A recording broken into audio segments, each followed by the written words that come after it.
রোজার দিন শেষ, সারাদিনে ব্যস্ততার পর সন্ধ্যার সময় ছোট্ট রাফি চাঁদের কোণে দাঁড়িয়ে চাঁদ দেখার চেষ্টা করছিল।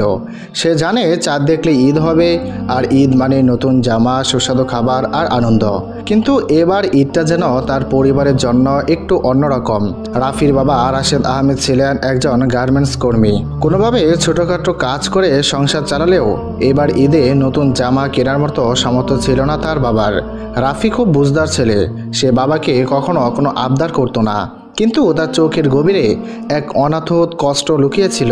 ঈদের আগের রাত রাফির মা এক প্যাকেট সেলাই করা জামা বের করলেন। রাফি, দেখো তো, এগুলো তোমার জন্য। রাফির চোখে আনন্দ চকচক করে উঠল। এগুলো কোথা থেকে এলো মা? মা হেসে বললেন, তোমার বাবা গত 2 মাস ধরে অতিরিক্ত রাত জেগে ছোট্ট একটা দোকানে কাজ করেছেন, যাতে তোমার নতুন জামা কিনতে পারেন। রাফি কিছু বলার আগেই বাবা এসে তাকে কোলে টেনে নিলেন।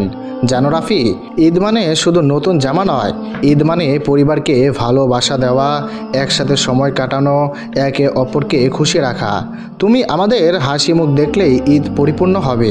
ঈদের সকালে রাফি নতুন জামা পরে নামাজে গেল বাবার সাথে।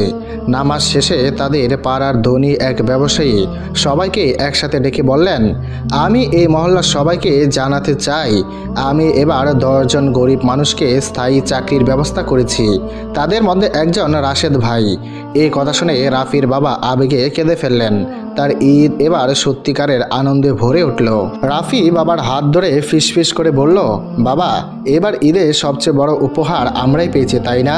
রাশেদ আহমেদ মাথা নাড়ালেন, হ্যাঁ বাবা, আল্লাহ আমাদের দোয়া শুনেছেন।